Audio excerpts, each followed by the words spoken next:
سبحان اللہ ما اجمل کا ما حسن کا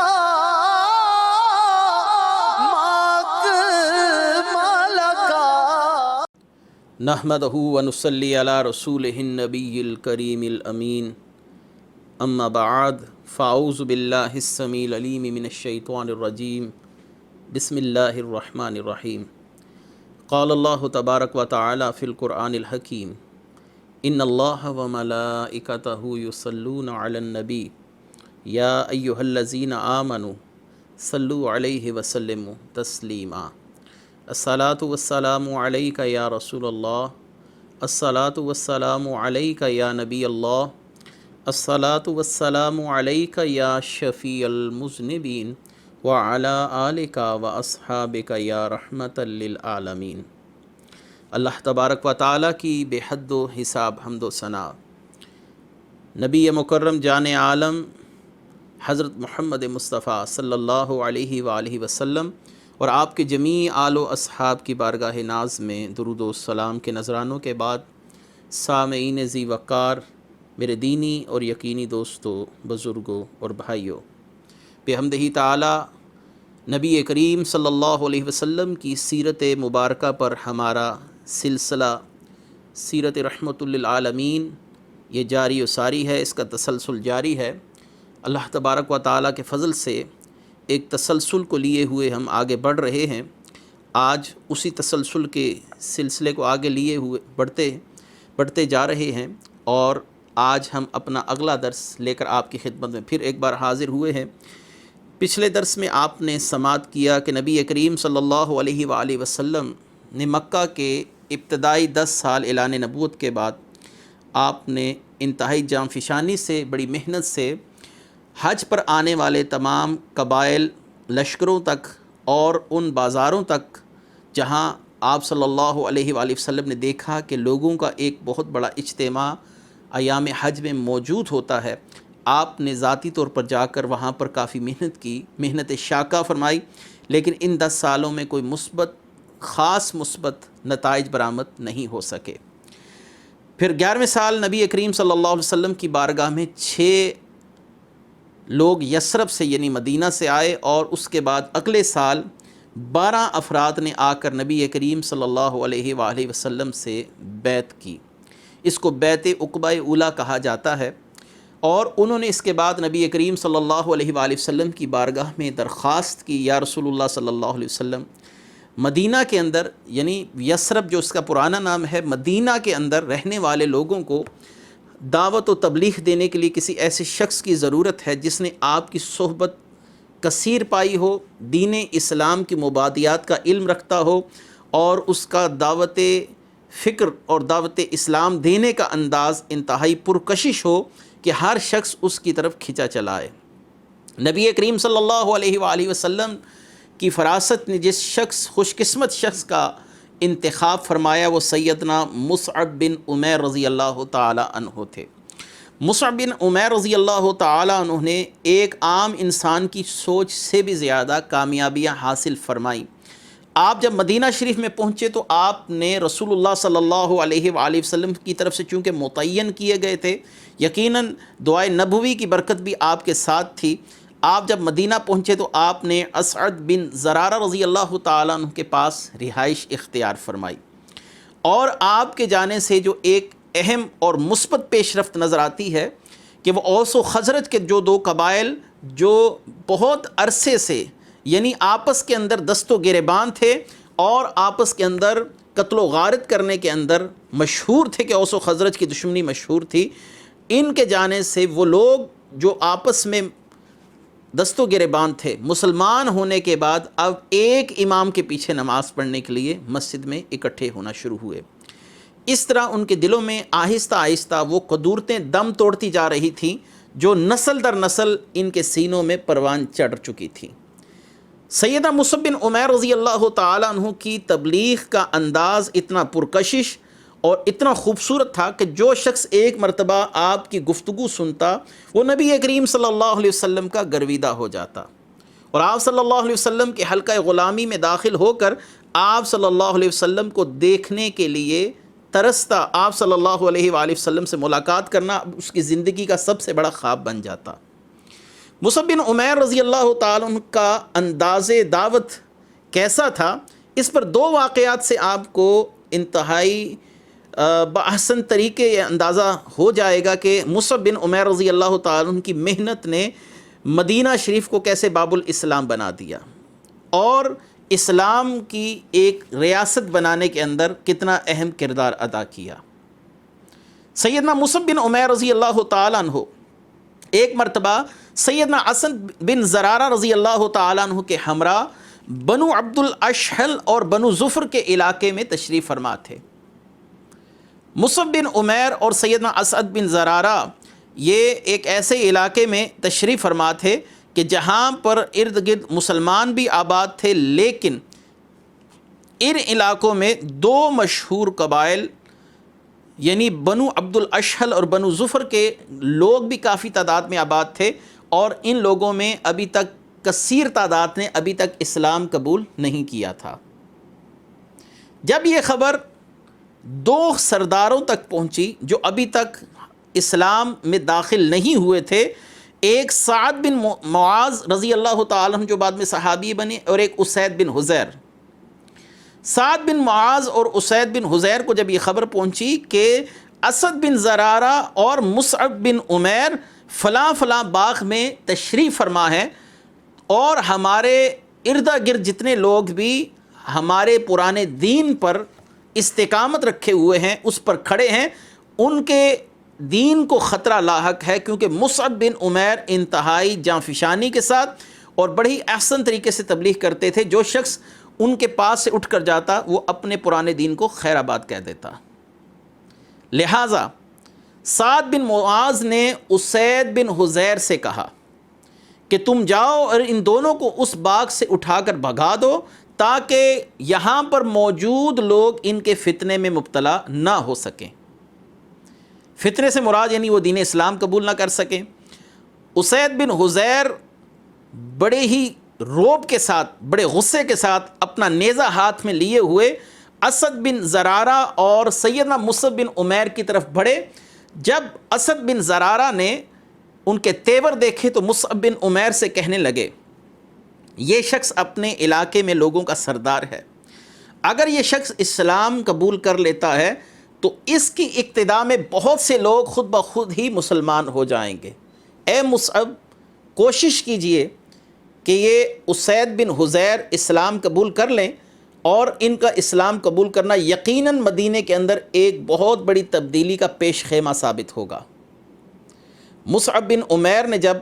ان کو آتے ہوئے دیکھا، انتہائی نرمی سے ان کے ساتھ گفتگو کی۔ اسید بن حضیر نے ان دونوں اشخاص یعنی مصعب بن عمیر اور اسد بن زرارہ سے انتہائی تلخ انداز میں گفتگو کی کہ آپ کیا ہمارے ضعیف العقیدہ لوگوں کو بیوقوف بنانے کے لیے آئے ہیں؟ میں تم دونوں کو حکم دیتا ہوں کہ یہ علاقہ چھوڑ کر یہاں سے نکل جاؤ، اور اس علاقے میں آئندہ آنے سے پرہیز کرنا۔ مصعب بن عمیر چونکہ دعائے نبوی لے کر یہاں تک پہنچے تھے، اور رسول اللہ صلی اللہ علیہ وسلم کی دعاؤں کی برکتیں ان کے ساتھ شامل حال تھیں، انہوں نے انتہائی احسن انداز سے اس صورتحال کو قابو فرما لیا۔ آپ فرمانے لگے کہ اے اسید بن حضیر، میری گفتگو سنیے، آپ ماشاءاللہ ایک عقل مند اور ذہین آدمی ہیں، اگر میری گفتگو آپ کی طبع پر ناگوار گزرے تو آپ اٹھ کر تشریف لے جائیے گا، اور میں بھی یہاں سے اٹھ کر چلا جاؤں گا، اور اگر میری گفتگو آپ کو اچھی لگے تو اس گفتگو کو قبول بھی کیجئے گا، اور اس گفتگو کا اثر بھی اپنی ذات پر لیجئے گا۔ یہ بات سن کر اسید بن حضیر کہنے لگے، آپ نے انصاف پر مبنی بات کہی ہے، مجھے آپ کی بات سننا چاہیے تاکہ میں آپ کے متعلق کوئی فیصلہ لے سکوں کہ آپ جو گفتگو فرماتے ہیں وہ حق پر مبنی ہے یا نہیں۔ مصعب بن عمیر رضی اللہ تعالیٰ انہوں نے بڑے ہی احسن انداز سے سیدنا اسید بن حضیر کو رسول اللہ صلی اللہ علیہ وآلہ وسلم سے حاصل کی ہوئی تعلیمات احسن انداز سے پہنچائیں، اور قرآن کریم کی کچھ آیات بھی ان کے سامنے پڑھی۔ یہ سننا تھا کہ اسید بن حضیر کا دل اسلام کی طرف جھک گیا اور مصعب بن عمیر سے پوچھنے لگے اگر کوئی شخص یہ دین قبول کرے تو اسے سب سے پہلے کیا کرنا چاہیے؟ مصعب بن عمیر نے مسکرا کر کہا کہ اس کو سب سے پہلے غسل کرنا چاہیے، صاف لباس پہننا چاہیے، پھر 2 رکعت نماز نفل پڑھنے چاہیے۔ اسید بن حضیر اٹھے اور اسلام قبول کر اٹھے۔ جب آپ واپس تشریف لے کے جا رہے تھے، سعد بن معاذ جنہوں نے آپ کو بھیجا تھا آپ کے چہرے کو دیکھ کر کہنے لگے میں قسم کھا کر کہتا ہوں کہ اسید جس چہرے کے ساتھ گیا تھا اس چہرے کے ساتھ واپس نہیں آ رہا، یہ نہ ہو کہ اس نے ان دونوں اشخاص کی گفتگو کو قبول کر لیا ہو۔ اسید بن حضیر تو چونکہ اسلام سے متاثر ہو چکے تھے، اسلام قبول کر چکے تھے، اب ان کے دل میں داعیہ پیدا ہوا کہ میں کسی طریقے سے سیدنا سعد بن معاذ رضی اللہ تعالیٰ عنہ، یہ بھی عظیم صحابی ہیں، اب ان کے اسلام لانے کا واقعہ سنیے، کیسا دلچسپ واقعہ ہے کہ میں سعد بن معاذ کو بھی اسد بن زرارہ اور سیدنا مصعب بن عمیر کے پاس بھیجوں، یہ ان کی گفتگو سنیں اور وہ گفتگو ان کے دل میں گھر کر جائے۔ ان کے ذہن میں ایک ترکیب آئی، وہ کہنے لگے اے سعد بن معاذ، چونکہ اسد بن زرارہ تیری خالہ کا بیٹا ہے، تیرے کچھ مخالفین اپنی تلواریں نکال کر اسے قتل کرنے کے لیے جا رہے ہیں تاکہ تجھ سے بدلہ لے سکیں اور تجھے رسوا کر سکیں، تجھے شرمندہ کر سکیں کہ انہوں نے تیری خالہ کے بیٹے کو قتل کر دیا، تو جا اور ان کی حفاظت کر۔ یہ سننا تھا۔ سعد بن معاذ اپنی اس نسبی تعصب کے زیر اثر اپنی خالہ کے بیٹے کی دفاع کے لیے فوراً تلوار نکال کر اس علاقے میں اس جگہ پر جا پہنچے جہاں پر اسد بن زرارہ اور سیدنا مصعب بن عمیر رضوان اللہ تعالی علیہم اجمعین تشریف فرما تھے۔ لہٰذا سعد بن معاذ نے دیکھا وہاں پر انہیں کوئی نظر نہ آیا تو سمجھ گئے کہ اسید بن حضیر نے مجھے یہاں پر بھیجنے کے لیے یہ بات کہی تھی تاکہ میں ان اشخاص کی بات سن سکوں۔ وہ مصعب بن عمیر کے قریب آئے اور انہوں نے اپنا نیزہ زمین کے اندر گاڑ دیا اور کہنے لگے اے مصعب، اس علاقے کو چھوڑ دیجئے۔ مصعب بن عمیر نے کہا کہ میں آپ سے گفتگو کرنا چاہتا ہوں، آپ بیٹھ جائیے، او تقعدوا وتسمعوا وان ردیت امرا رغبت فیہ قبلتہ قبلتہ وان کرہتہ ازلنا عنک ما تکرہ۔ میں آپ سے گفتگو کرتا ہوں، آپ کو میری بات پسند آئے تو قبول کر لیجئے گا، اگر نہ پسند آئے تو میں ایسے کام سے دستبردار ہو جاؤں گا جو آپ کو ناپسند ہو۔ یہ سیدھی سی بات سن کر سعد بن معاذ فرمانے لگے انصفتا، بڑی انصاف کی بات کہی ہے آپ نے، ٹھیک ہے آپ مجھے بتائیے آپ لوگوں کو کیا تبلیغ کرتے ہیں، آپ کا دین کیا کہتا ہے، آپ کی تعلیمات کیا ہیں، آپ کے نبی حضرت محمد مصطفیٰ صلی اللہ علیہ وسلم کی تعلیمات کیا ہیں۔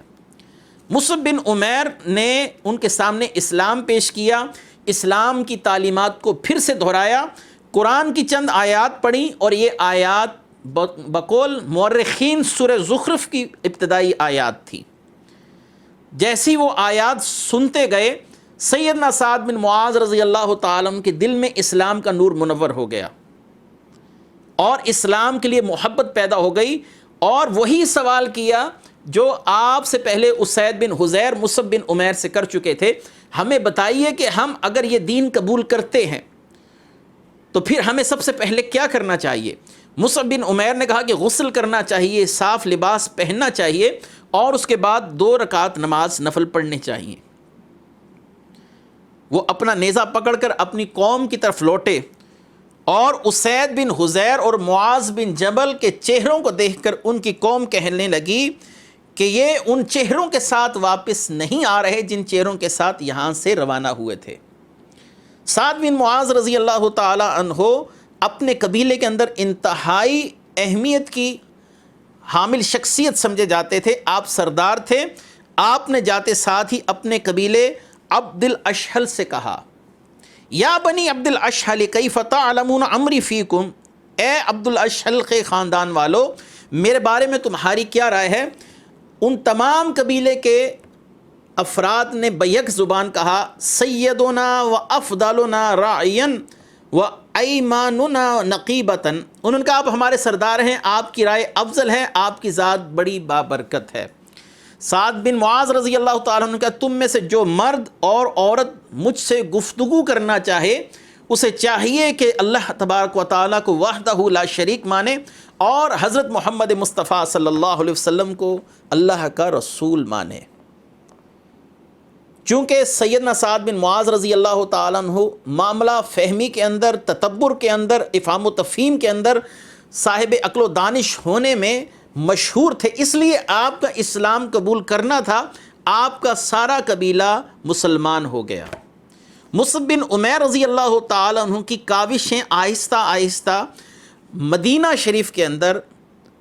واضح طور پر اسلام کے فروغ کا بڑا ذریعہ بنتی جا رہی تھی۔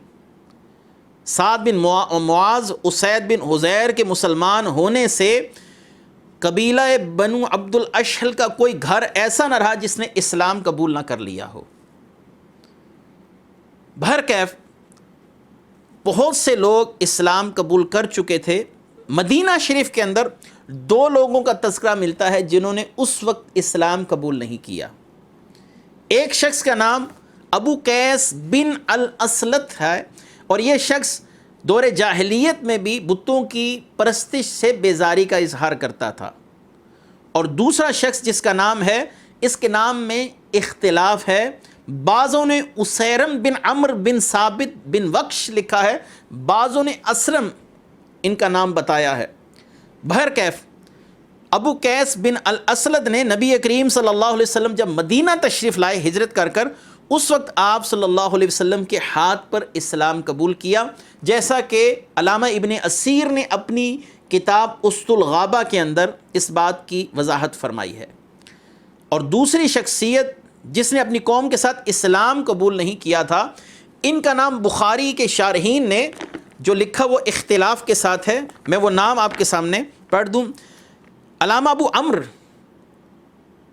حافظ ابن عبد البر نے لکھا یہ اسرم الشکری ان کا نام ہے، اور ایک علامہ کرمانی کی رائے ہے کہ ان کا نام اسرم ہے، وہ عمر بن ثابت الاشہلی ہیں۔ اور ان کا واقعہ بھی بڑا دلچسپ ہے کہ انہوں نے جب اسلام قبول کیا تو آپ صلی اللہ علیہ وآلہ وسلم نے ان کے لیے کیا بشارت فرمائی۔ یہ صحیح بخاری کی حدیث ہے،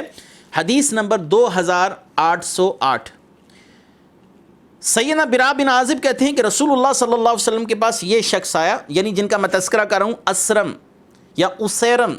دونوں نام ان کے لکھے ہوئے ہیں، اسرم کہہ لیجئے، اسیرم کہہ لیجئے، اسیرم بن عمر بن ثابت، اور بعضوں نے اسرم لکھا۔ اسرم رسول اللہ صلی اللہ علیہ وسلم کے پاس آئے تو آپ نے لوہے کا خول پہن رکھا تھا سر کے اوپر، جو ذرا کا حصہ ہوتا ہے، اور پوچھا یا رسول اللہ صلی اللہ علیہ وسلم میں قتال کروں یا اسلام قبول کروں؟ آپ صلی اللہ علیہ وسلم نے فرمایا کہ اسلم ثم قاتل، پہلے اسلام قبول کر پھر جنگ و جدل کر۔ فاسلم ثم قاتل فقتل فقال رسول اللہ صلی اللہ علیہ وسلم عمل قلیلا واجر کثیرا، اسلام لاؤ پھر قتال کرو۔ پھر وہ اسلام لائے، انہوں نے قتال کیا، پس وہ شہید ہو گئے۔ رسول اللہ صلی اللہ علیہ وسلم فرمایا انہوں نے عمل قلیل کیا، یعنی جہاد کا ایک چھوٹا سا حصہ پایا اور شہادت کو پایا، تو آپ صلی اللہ علیہ وسلم نے فرمایا انہوں نے عمل قلیل کیا اور اجر زیادہ پایا۔ یہ وہ شخص ہیں جن کے لیے رسول اللہ صلی اللہ علیہ وسلم نے جنت کی خوشخبری سنائی، اور انہوں نے اللہ کے لیے ایک بھی سجدہ نہیں کیا تھا، فقط اسلام قبول کیا اور جہاد کرتے ہوئے جام شہادت نوش کیا۔ یہ دوسرے صحابی ہیں جن کا نام اسرم میں نے بتایا، اور قلیل عمل پر انہوں نے جنت پائی۔ اس کے بعد ہم لوٹتے ہیں بیعت عقبہ ثانیہ کی طرف۔ حافظ صالحی رحمۃ اللہ علیہ سبل الہدیٰ جنہوں نے لکھی، ان کے قول کے مطابق یہ تیسری بیعت ہے، جبکہ عام مورخین نے اس کو بیعت عقبہ ثانیہ قرار دیا۔ پہلی بیعت 6 لوگوں کے ساتھ، دوسری بیعت 12 لوگوں کے ساتھ، اور اب تیسری بیعت جو تھی یہ 72 افراد کے ساتھ تھی۔ لیکن پہلی 6 لوگوں والی بیعت کو مورخین بیعت عقبہ اولا نہیں جانتے یا نہ مانتے، وہ اس کو بیعت عقبہ اولا نہیں سمجھتے، وہ دوسری بیعت کو جس میں 12 افراد نے آ کر رسول اللہ صلی اللہ علیہ وسلم سے بیعت کی، وہ اس کو بیعت عقبہ اولا کہتے ہیں۔ بہرکیف ہم بیعت عقبہ ثانیہ یعنی مورخین سیرت نگاروں کی جو کثیر تعداد ہے وہ اسی طرف ہے، علامہ صالحی کے قول کی طرف میں نہیں جاتا، اسی کو بیعت عقبہ ثانیہ کہتا ہوں کہ بیعت عقبہ ثانیہ گزشتہ سال جب مصعب بن عمیر وہاں پر تشریف لے کر گئے تھے اور 12 افراد بیعت کر گئے تھے، اس کے بعد مدینے کے حالات یکسر تبدیل ہونا شروع ہوئے، جیسا کہ میں نے آپ کے سامنے سعد بن معاذ رضی اللہ تعالیٰ عنہ اور اسید بن حضیر کے واقعات پیش کیے کہ ان کے اسلام قبول کرتے ساتھ ہی مدینے کے اندر اوس و خزرج کے اندر بہت بڑی تعداد اسلام قبول کر چکی تھی۔ اب کی بار کوئی محلہ، کوئی گلی، کوئی علاقہ ایسا نہ رہا جہاں پر لوگوں کے دل میں ایمان کا چراغ منور نہ ہو گیا ہو۔ اس سال اس عرصے میں یعنی ایک سال کے دوران پچھلے سال 12 لوگ آئے تھے، انہوں نے بہت جانفشانی کے ساتھ مصعب بن عمیر کی قیادت میں دین کی تبلیغ کی تھی۔ اس کا اثر یہ رہا کہ اب مدینے کے اندر ایک بہت بڑی تعداد مسلمانوں کی موجود تھی۔ اب ان مسلمانوں کے دلوں میں رسول اللہ صلی اللہ علیہ وسلم کو مدینے میں بلانے کا داعیہ پیدا ہوا، کیونکہ وہ جانتے تھے کہ جس آقا کا ہم کلمہ پڑھ رہے ہیں وہ مکے کے اندر تکالیف اٹھا رہے ہیں، ان کے احباب ہمارے بھائی یعنی مہاجرین صحابہ وہ بھی کفار کے ظلم و ستم میں مبتلا ہے۔ یہاں پر یہ بات قابل غور ہے، اس مقام پر یہ بات میں کرنا ضروری سمجھتا ہوں کہ نبی کریم صلی اللہ علیہ وآلہ وسلم کے لیے یہ لوگ اتنی تڑپ رکھتے تھے اور رسول اللہ صلی اللہ علیہ وآلہ وسلم کے لیے اتنا جذبہ رکھتے تھے، آپ صلی اللہ علیہ وآلہ وسلم کے لیے ہر طرح کی تکالیف، مصائب، پریشانیاں اٹھانے کے لیے تیار تھے۔ یہ اس بات کو بخوبی جانتے تھے کہ رسول اللہ صلی اللہ علیہ وسلم کو جب ہم مکے سے بلا کر یا مکے سے آپ ہجرت کر کے یہاں پر آئے تو کفار کی تلواریں ہمارے خلاف اٹھیں گی، ہماری اولاد، ہماری جان، ہمارا مال سب کچھ خطرے میں آ جائے گا۔ اس کے باوجود یہ انصار صحابہ اس بات پر بضد تھے کہ رسول اللہ صلی اللہ علیہ وسلم اب مکہ چھوڑ کر مدینہ تشریف لے آئیں اور رسول اللہ صلی اللہ علیہ وآلہ وسلم کے جو جلوے ہیں ان سے ہم مستفیض ہو سکیں۔ لہٰذا اس بار نبی کریم صلی اللہ علیہ وآلہ وسلم سے ملنے کے لیے کل ملا کر 72 افراد یہ بیعت کے لیے پہنچے، آپ صلی اللہ علیہ وسلم کی زیارت کے لیے پہنچے، آپ صلی اللہ علیہ وآلہ وسلم سے ملنے کے لیے پہنچے، اور ان افراد میں 2 خواتین بھی شامل تھیں۔ جب حج کا موسم قریب آیا اور یہ ہجرت سے 1 سال پہلے کی بات ہے، یعنی اعلان نبوت کا 13واں سال چل رہا تھا، رسول اللہ صلی اللہ علیہ وسلم کے پاس اعلان نبوت کے 11ویں سال 6 لوگ آئے، 12ویں سال کل ملا کر 12 لوگ آئے، اب یہ 13واں سال تھا اعلان نبوت کا، یعنی نبی کریم صلی اللہ علیہ وسلم کو اس سال کے مکمل ہونے پر ہجرت کا حکم دے دیا گیا تھا۔ یہ حج کے لیے آئے، حج کا موسم قریب آیا، حاجیوں کا یہ قافلہ مصعب بن عمیر کی قیادت میں مکہ مکرمہ روانہ ہوا۔ ان میں 70 انصار تھے جو مسلمان ہو چکے تھے، اس کے علاوہ یثرب کے کئی مشرکین بھی اس قافلے میں شامل تھے۔ اس قافلے میں شامل ہونے کے باوجود ان لوگوں کو، ان مشرکین کو ان 70 انصار کا منصوبہ معلوم نہیں تھا کہ یہ رسول اللہ صلی اللہ علیہ وسلم کی ملاقات کے لیے تشریف لے کے جا رہے ہیں، آپ صلی اللہ علیہ وسلم سے بیعت لیں گے، آپ صلی اللہ علیہ وسلم کی بیعت کریں گے، آپ صلی اللہ علیہ وسلم سے اسلام کی ابتدائی باتیں سنیں گے اور رسول اللہ صلی اللہ علیہ وسلم کو مدینہ شریف آنے کی دعوت دیں گے۔ یہ مشرکین جو ان 70 انصار کے ساتھ تھے، ان کو ان انصاریوں کا منصوبہ قطعاً معلوم نہیں تھا۔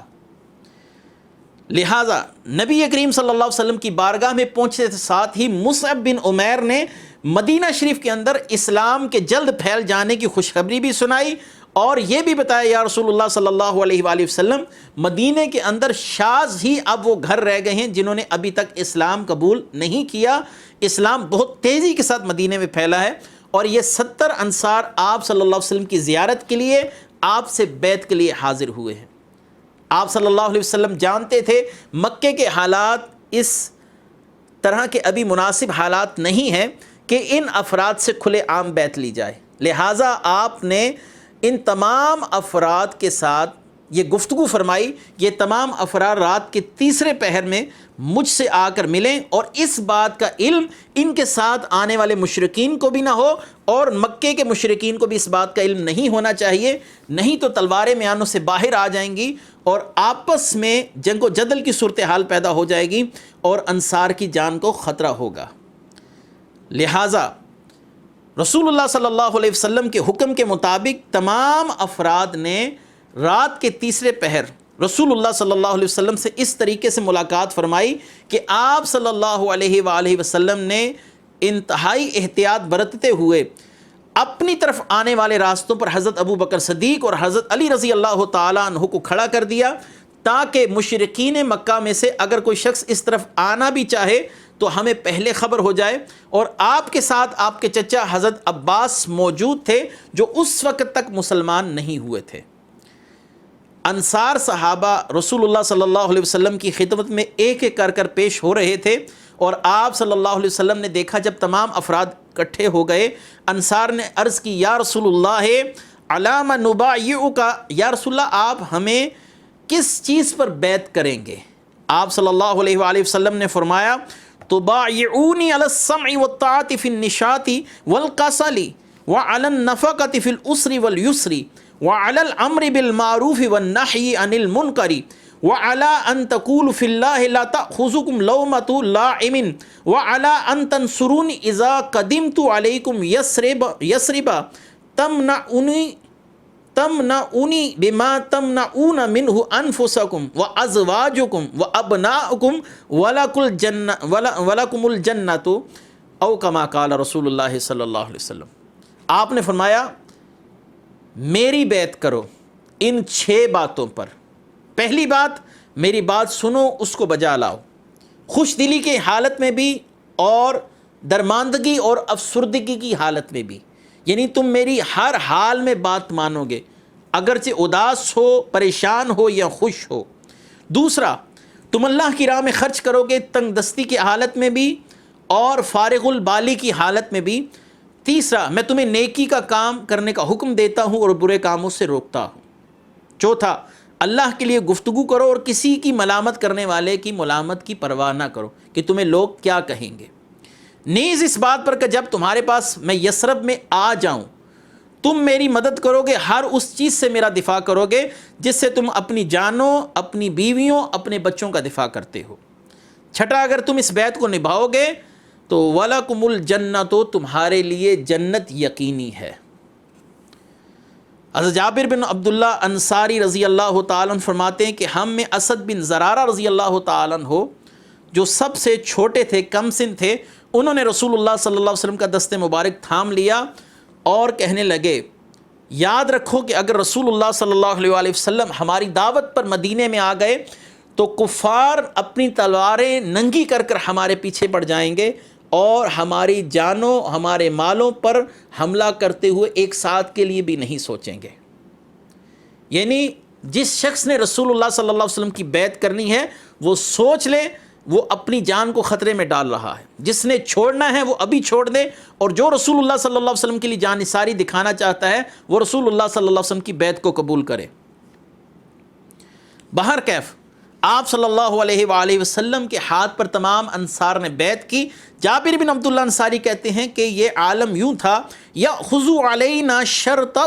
ویعطین علی ذالک الجنۃ، رسول اللہ صلی اللہ علیہ وسلم اپنی شرائط کے مطابق ہم سے بیعت لیتے جا رہے تھے اور ہمیں جنت عطا فرماتے جا رہے تھے۔ یعنی تم میری بیعت کرو میں تمہیں جنت دیتا ہوں۔ آپ صلی اللہ علیہ وآلہ وسلم ہمیں بیعت کرتے جا رہے تھے اور ہمیں جنت کی خوشخبری سناتے جا رہے تھے۔ اس حدیث کو امام احمد بن حنبل نے اپنی مسند کے اندر روایت کیا۔ یاد رہے کہ ان خوش نصیبوں میں نے عرض کیا پہلے بھی کہ 2 خوش نصیب خواتین بھی شامل تھیں۔ ایک خاتون جن کا نام ام عمارہ نصیبہ بنت قعب تھا، یہ قبیلہ بنی مازن بن نجار سے تعلق رکھتی تھی، انتہائی جرأت مند خاتون تھی۔ ان کا بھی میں واقعہ آپ کے سامنے پیش کرتا ہوں، اللہ تعالیٰ نے ان کو کس قدر جرأت عطا فرمائی تھی اور ان کی اولاد کو اللہ نے کس قدر جرأت عطا فرمائی تھی۔ اور دوسری خاتون اسما بنت عمرو بن عدی تھی، یہ بنو سلمہ کے خاندان سے تھی، انہوں نے رسول اللہ صلی اللہ علیہ وآلہ وسلم سے بیعت کی۔ تو خواتین 70 انصار خواتین، امارہ نصیبہ بنت عمارہ نصیبہ بنت کعب، ان کا واقعہ بھی سنتے چلیے کہ جب بھی کوئی جنگ ہوتی تھی اسلام کی طرف سے، کوئی غزوہ ہوتا تھا تو یہ عمارہ نصیبہ لہٰذا عمارہ اپنے شوہر اپنے 2 بیٹوں کے ساتھ ہر جنگ میں اسلام کے دفاع میں کمر بستہ نظر آئیں۔ مسیلمہ کذاب کے خلاف جنگ میں آپ کے بیٹے عبداللہ کو پکڑ لیا گیا اور مسیلمہ کذاب ان سے بار بار اس بات کی گواہی لیتا، ان سے شہادت لیتا، اتشہد ان محمد رسول اللہ، کہ تم اس بات کی گواہی دیتے ہو کہ محمد اللہ کے رسول ہیں؟ فیقول نعم، عمارہ کے بیٹے عبداللہ کہتے ہیں ہاں ہاں میں اس بات کی گواہی دیتا ہوں کہ محمد رسول اللہ صلی اللہ علیہ وسلم اللہ کے رسول ہیں۔ پھر وہ پوچھتا کہ اتشہد انی رسول اللہ، کیا تم اس بات کی گواہی دیتے ہو کہ میں اللہ کا رسول ہوں؟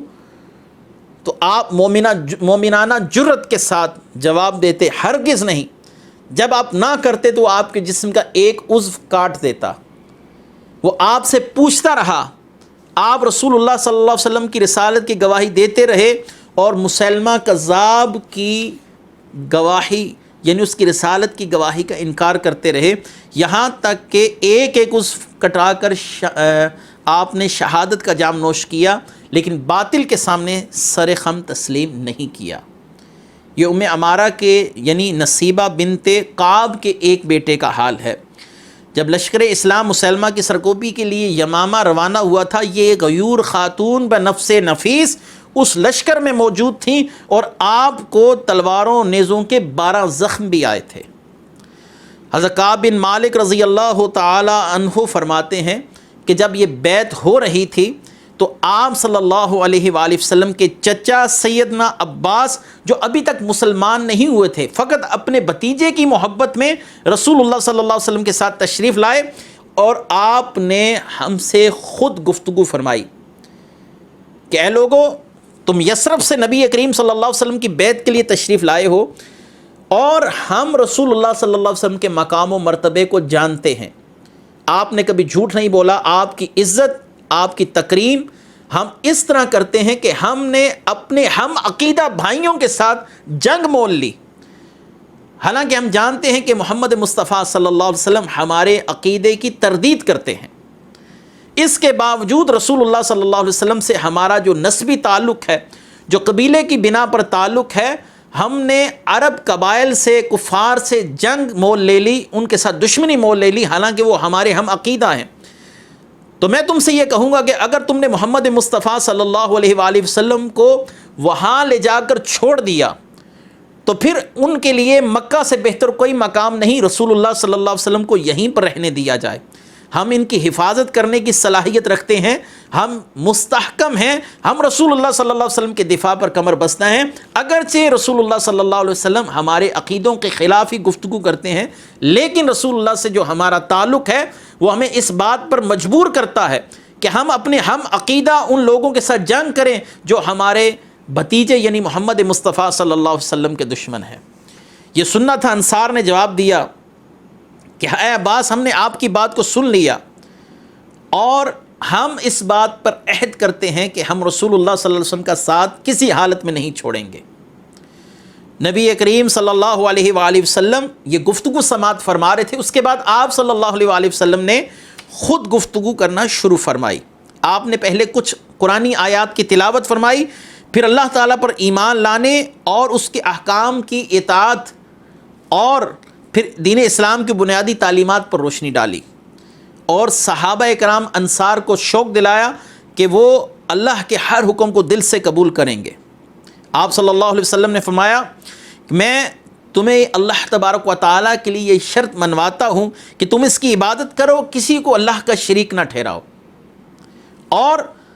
تمہیں اپنے لیے شرط منواتا ہوں کہ تم ہر اس دشمن سے میرا دفاع کرو جس سے تم اپنی مستورات، اپنی اولاد، اپنی جانوں کا دفاع کرتے ہو۔ اس موقع پر عبداللہ بن رواحہ رضی اللہ تعالیٰ عنہ فرماتے ہیں یا رسول اللہ فَإِذَا فَعَلْنَا فَمَا لَنَا، ہم یہ شرطیں پوری کریں گے تو ہمارے لیے کیا ہے؟ آپ نے فرمایا تمہارے لیے جنت ہے۔ نبی کریم صلی اللہ علیہ وسلم کی گفتگو سن کر وہ کہنے لگے یہ بڑا ہی نفع بخش سودا ہے، نہ یہ عہد ہم خود توڑیں گے نہ کسی اور کو توڑنے دیں گے۔ حضرت براء بن معرور نے آگے بڑھ کر نبی کریم صلی اللہ علیہ وسلم کا ہاتھ تھام لیا اور کہا یا رسول اللہ صلی اللہ علیہ وسلم، اس اللہ کی قسم جس نے آپ کو حق کے ساتھ مبعوث فرمایا، جس طرح ہم اپنی عورتوں کا دفاع کرتے ہیں، اپنی اولاد جان مال کا دفاع کرتے ہیں، یا رسول اللہ ہم سے بیعت لیجئے، ہم آپ صلی اللہ علیہ وسلم کا دفاع بھی ایسے ہی کریں گے۔ نبی کریم صلی اللہ علیہ وآلہ وسلم سے جانثاری کا انصار اپنا اپنا اظہار کر رہے تھے۔ ان میں ایک صحابی ابو الحیثم یہ کھڑے ہوئے اور انہوں نے بڑی خوبصورت گفتگو فرمائی۔ انہوں نے کہا یا رسول اللہ صلی اللہ علیہ وآلہ وسلم، ہمارے یہودیوں کے ساتھ بڑے مضبوط دوستانہ تعلقات ہیں کیونکہ ہم مدینے میں یہودیوں کے ساتھ عرصہ دراز سے اکٹھے مل کر رہ رہے ہیں۔ یا رسول اللہ صلی اللہ علیہ وآلہ وسلم، یہ نہ ہو کہ آپ صلی اللہ علیہ وآلہ وسلم ہمیں مدینہ میں چھوڑ کر واپس مکہ میں آ جائیں۔ جب اللہ ہمیں مدینے میں غلبہ عطا فرمائے گا تو ہم تب بھی یہ چاہیں گے کہ آپ صلی اللہ علیہ وسلم ہمارے ساتھ ہی رہیں۔ نبی کریم صلی اللہ علیہ وسلم نے اس بات پر مسکراہٹ کا اظہار فرمایا، فتبسم رسول اللہ صلی اللہ علیہ وسلم، رسول اللہ صلی اللہ علیہ وسلم مسکرا دیے۔ اللہ اکبر، انصار کا مقام دیکھیے، رسول اللہ صلی اللہ علیہ وسلم کے صحابہ کا مقام سنیے۔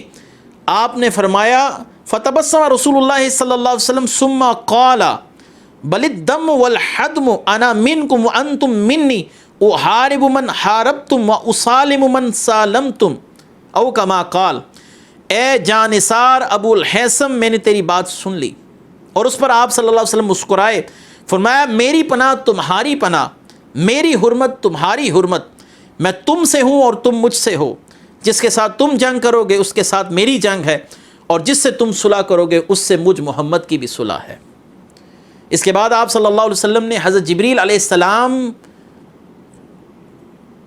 کے مشورے کے بعد، جو حضرت جبریل علیہ السلام کی طرف سے آپ کو اللہ تبارک و تعالیٰ کی طرف سے پیغام بھیجا گیا، حضرت جبریل نے آپ کو 12 نقیب نامزد کرنے کا حکم دیا جو جا کر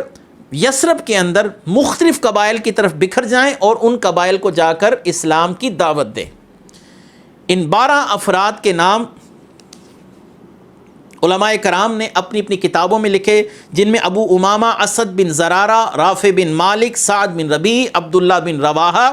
سعد بن عبادہ، منذر بن عمر، البراء بن معرور، عبداللہ بن عمر، عبادہ بن سامت،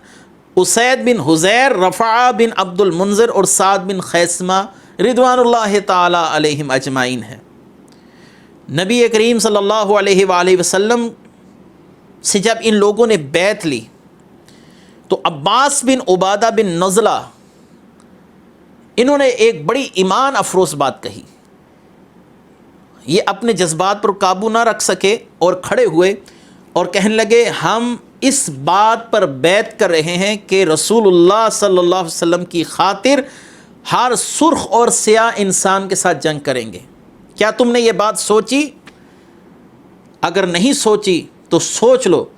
ہم رسول اللہ صلی اللہ علیہ وسلم کے ساتھ ہاتھ پر جو بیعت کر رہے ہیں، اس بیعت کا مطلب ہے کہ ہم عرب و عجم میں ہر اس شخص کے ساتھ ٹکرائیں گے جو محمد مصطفیٰ کی شریعت کے ساتھ ٹکرائے گا۔ اگر تم یہ ارادہ کرتے ہو کہ جب مصیبتیں تمہارے مال و متاع کو نیست و نابود کر دے اور قتل و خون ریزی تمہارے روسا کا خاتمہ کر دے، تمہارے عزیز و اقربا کو ختم کر دے، اس وقت تم محمد مصطفیٰ صلی اللہ علیہ وسلم کو تھک ہار کر دشمن کے حوالے کر دو گے تو میں اللہ کی قسم کھا کر کہتا ہوں تم ابھی ہی بیعت توڑ دو۔ اور اگر تمہارا یہ یقین ہے کہ دنیا ایک ذلیل چیز ہے اور ہم رسول اللہ صلی اللہ علیہ وسلم کے لیے اپنوں کو خون بہانے سے بھی گریز نہیں کریں گے، اپنے بچوں کا خون بہائیں گے، اپنا مال ضائع کریں گے، عرب و عجم میں ہر شخص کے خلاف لڑیں گے جو رسول اللہ صلی اللہ علیہ وسلم کے خلاف کھڑا ہوا، تو پھر تمہیں چاہیے کہ اس بیعت کو قائم رکھو۔ رسول اللہ صلی اللہ علیہ وسلم کی بیعت کو کوئی معمولی چیز نہ سمجھو۔ اس بیعت کے بعد ہمارے مال بھی تباہ و برباد ہو جائیں گے، ہماری اولاد، ہماری نسلیں، ہمارے عزیز و اقربا ہمارے دشمن ہو جائیں گے، اور ممکن ہے کہ جن لوگوں کے ساتھ ہم رفاقت رکھتے ہیں وہی لوگ ہمارے خون کے پیاسے ہو جائیں۔ اگر یہ باتیں جاننے کے باوجود بھی تم نبی کریم صلی اللہ علیہ وسلم کے ساتھ بیعت رکھنا چاہتے ہو تو پھر اچھی بات ہے۔ یہ نہ ہو کہ کل تم پر حالات تنگ کر دیے جائیں اور تم رسول اللہ صلی اللہ علیہ وسلم کا ساتھ چھوڑ دو۔ یہ بڑا ہی ایمان افروز خطبہ تھا۔ اس کے بعد سیدنا ابو الہیثم کھڑے ہوئے اور ان کا یا رسول اللہ صلی اللہ علیہ وسلم میں آپ کی بیعت کرتا ہوں، میں آپ کا ہاتھ نہیں چھوڑوں گا، میں ایسے ہی آپ کی بیعت کرتا ہوں جیسے بنی اسرائیل کے 12 نقیبوں نے حضرت موسیٰ علیہ السلام کے ہاتھ پر بیعت کی تھی۔ عبداللہ بن رواحہ رضی اللہ تعالیٰ عنہ کھڑے ہوئے اور کہنے لگے یا رسول اللہ میں آپ کے ہاتھ پر بیعت کرتا ہوں جس طرح 12 حواریوں نے حضرت عیسیٰ علیہ السلام کے ہاتھ پر بیعت کی تھی۔ اس کے بعد اسد بن زرارہ نے اپنی وفاداری کا اظہار فرمایا یا رسول اللہ میں آپ کے ہاتھ پر بیعت کرتا ہوں اور آپ کی نصرت کے سلسلے میں اپنے قول اور اپنے عمل سے تصدیق کروں گا۔ اس کے بعد نعمان بن حارثہ وہ کھڑے ہوئے کہ یا رسول اللہ صلی اللہ علیہ وسلم میں ہر بات میں آپ کی تائید کروں گا اور اپنے عزیز و اقربا کی قطعاً پرواہ نہیں کروں گا۔ عبادہ بن صامت کھڑے ہوئے یا رسول اللہ صلی اللہ علیہ وسلم میں کسی ملامت کرنے والے کی ملامت کا خوف قطعاً نہیں رکھوں گا، آپ کے ساتھ بیعت کو قائم رکھوں گا۔ اس کے بعد سعد بن ربیع رضی اللہ تعالیٰ عنہ کھڑے ہوئے اور کہنے لگے یا رسول اللہ صلی اللہ علیہ وسلم میں اس بات پر بیعت کرتا ہوں کہ میں اللہ اور اس کے رسول کے کسی حکم کی نافرمانی نہیں کروں گا اور اللہ اور اس کے رسول سے کسی طرح کی کذب بیانی نہیں کروں گا۔ یہ ان لوگوں کا ایمان افروز جذبہ آپ کے سامنے ہے کہ سب کچھ جانتے ہوئے کہ ہمیں رسول اللہ صلی اللہ علیہ وسلم کے لیے اپنے عزیز و اقربا کو گنوانا پڑے گا، مال و متاع ہمارے ہاتھوں سے نکل جائے گا، عزیز و اقربا ہمارے دشمن ہو جائیں گے۔ اس کے باوجود رسول اللہ صلی اللہ علیہ وسلم کی بیعت سے پیچھے ہٹنے کو انصار قطعاً تیار نہیں ہوئے۔ اسی لیے رسول اللہ صلی اللہ علیہ وسلم نے فرمایا تھا کہ جو انصار سے محبت نہیں کرتا وہ پرلے درجے کا منافق ہے۔ یہ بیعت چونکہ خفیہ انداز سے کی گئی اور ان 70 افراد کے ساتھ آئے ہوئے مشرکین کو بھی اس بیعت کا علم نہیں ہو سکا تھا۔ یہ بیعت ایک خفیہ انداز سے خفیہ جگہ پر کی گئی، لیکن یہ خبر مشرکین مکہ تک جا پہنچی کہ رات کو رسول اللہ صلی اللہ علیہ وسلم نے یثرب سے آئے ہوئے چند لوگوں کے ساتھ بیعت والا معاملہ فرمایا ہے۔ انتہائی احتیاط رکھنے کے باوجود بھی رسول اللہ صلی اللہ علیہ وسلم کی یہ بیعت کرنے کا معاملہ ان مشرکین کے کانوں تک جا پہنچا تھا۔ لہذا صبح مشرکین اس پورے گروہ کے اوپر آ دھمکے اور ان سے اس بات کا اقرار کروانے کے لیے کہ کیا تم نے رات کو رسول اللہ صلی اللہ علیہ وسلم کے ہاتھ پر کسی بات پر بیعت کی، تو انہوں نے سب سے پہلے سوال اپنے مشرکین بھائیوں سے کیا۔ مشرکین سے پہلے سوال کیا کہ رات کو کس چیز پر بیعت لی گئی، کیونکہ مشرکین کو اس بات کا قطعاً علم نہیں تھا۔ جو یثرب سے آئے ہوئے تھے کہ رات کو کوئی ایسا واقعہ ہوا، انہوں نے قسمیں کھا کر اس بات کا یقین کرایا کہ رات کو کوئی ایسا واقعہ وقوع پذیر نہیں ہوا۔ صحابہ اکرام حکمت عملی کے تحت خاموش رہے، ان کو اس بات کا علم تھا کہ رات کو بیعت کی گئی اور ان امور پر بیعت لی گئی، لیکن مشرکین اس بات کو ماننے کو تیار ہی نہیں تھے مکہ کے کہ رات کو بیعت والا معاملہ نہیں ہوا۔ وہ بار بار اس بات کا تکرار کر رہے تھے کہ رات کو بیعت کی گئی ہے اور ہمیں اس بیعت کی تفصیلات چاہیے، جبکہ یثرب کے مشرکین بار بار اس بات کا اعادہ کر رہے تھے، تکرار کر رہے تھے کہ رات کو کسی بھی بیعت کا واقعہ وقوع پذیر نہیں ہوا۔ عبداللہ بن ابی جو مدینے کے اندر یعنی یثرب کے اندر ایک اہم سردار سمجھا جاتا تھا، مشرکین نے اس سے سوال کیا کیا رسول اللہ صلی اللہ علیہ وسلم نے رات کو انصار سے کسی چیز پر بیعت لی، یعنی کچھ لوگوں سے بیعت لی ہے یا نہیں لی۔ عبداللہ بن ابی بھی اس واقعے سے بے خبر تھا، کیونکہ یہ بیعت انتہائی خفیہ انداز سے میں کی گئی، لہٰذا عبداللہ بن ابی نے فوراً اس بات کی تردید کر دی کہ رات کو کسی قسم کی بیعت کا معاملہ نہیں ہوا، میں ان کا سردار ہوں اور ان کے ساتھ آیا ہوں، اگر ایسا کوئی واقعہ وقوع پذیر ہوا ہوتا تو یقیناً میرے علم میں ہوتا، لہذا جب عبداللہ بن ابی جیسے ذمہ دار شخص نے یہ بات کہی تو مشرقین مکہ واپس لوٹ گئے اور اللہ تعالیٰ نے اپنے محبوب اور اپنے محبوب کے غلاموں کی حفاظت فرمائی۔ بہرکیف یہ لوگ یہاں سے واپس لوٹے، اور واپس لوٹنے کے بعد حج کے بعد قافلے کی جب یثرب واپسی ہوئی تو رسول اللہ صلی اللہ علیہ وآلہ وسلم نے ان صحابہ کو انتہائی احتیاط کے ساتھ، انتہائی حکمت عملی کے ساتھ دعوت فکر دینے کا طریقہ ارشاد فرمایا تھا کہ انتہائی احتیاط، اطمینان کے ساتھ دین اسلام کی تبلیغ کرو۔ لیکن یہ لوگ جوش فرحت میں اسلام کی ہر گلی ہر کوچے میں تبلیغ کرنے لگے، اور نوجوان طبقہ سارے کا سارا رسول اللہ صلی اللہ علیہ وسلم کی تعلیمات سن کر مسلمان ہو چکا تھا۔ صرف چند بوڑھے لوگ تھے جو اپنے پرانے دین پر جمے رہے۔ ان بوڑھے لوگوں میں ایک شخص عمر بن جموح بھی تھا، یہ بعد میں مسلمان ہوئے، صحابی رسول بنے۔ عمر بن جموح کا ایک دلچسپ واقعہ ہے، اور عمر بن جموح یہ بت پرست تھے اور ایک گھر کے اندر ایک لکڑی کے بت کی پرستش کرتے تھے۔ دلچسپ بات یہ ہے کہ عمر بن جموح کے بیٹے معاذ بن عمر یہ بھی مسلمان ہو چکے تھے، اور معاذ بن جبل رضی اللہ تعالیٰ عنہ یہ معاذ بن عمر کے دوست تھے، یعنی دونوں معاذ آپس میں دوست تھے، اور ان دونوں نے ایک خفیہ منصوبہ بنایا کہ عمر بن جموح رات کو جس بت کی پرستش کرتا ہے اس بت کو اٹھا کر کسی کوڑے کے ڈھیر کے اوپر جا کر چھوڑ آیا جائے، تاکہ عمر بن جموح پر اس بت کی بے بسی ظاہر ہو اور یہ اس کی پرستش کرنا چھوڑ دے، اور یہ رسول اللہ صلی اللہ علیہ وسلم کا غلام ہو جائے۔ لہٰذا رات کے آخری پہر میں معاذ بن جبل اور معاذ بن عمر جو عمر بن جموح کے اپنے بیٹے تھے، ان دونوں نے اس بت کو اٹھایا اور کوڑے کے ایک ڈھیر پر جا کر چھوڑائے۔ جب صبح عمر بن جموح بیدار ہوا تو اس نے دیکھا کہ میرا بت اپنی جگہ پر موجود نہیں۔ اس نے بہت تلاش کیا، آخر کار اسے وہ بت ایک کوڑے کے ڈھیر پر پڑا ملا، اور وہاں سے وہ لا کر اس نے اس کو نلا دھلا کر خوشبو لگا کر پھر اسی مقام پر رکھ دیا اور اس کی پرستش کر کر سو گیا۔ رات کو ان دونوں نوجوانوں نے پھر یہی معاملہ کیا کہ اس بت کو اٹھایا اور اٹھا کر ایک کوڑے کے ڈھیر پر چھوڑ آئے، اور عمر بن جموح جب صبح اٹھا اس نے دیکھا کہ بت پھر موجود نہیں۔ اس نے جا کر تلاش کیا، اس بت کو اٹھا کر پھر سے گھر لے آیا، غسل دے کر اس کو نلا دھلا کر پھر اسی جگہ پر کھڑا کر دیا۔ تیسرے دن عمر بن جموح بہت پریشان ہوا کہ یہ واقعہ کیا ہے کہ رات کو کوئی اٹھا کر بت کو کوڑے کے ڈھیر پر پھینک دیتا ہے۔ تو اس نے اپنی تلوار کو اس بت کے گلے میں لٹکا دیا اور کہنے لگا کہ آج میں نے تیری گردن میں اپنی تلوار لٹکا دی، اور آج تو اپنی حفاظت خود کر۔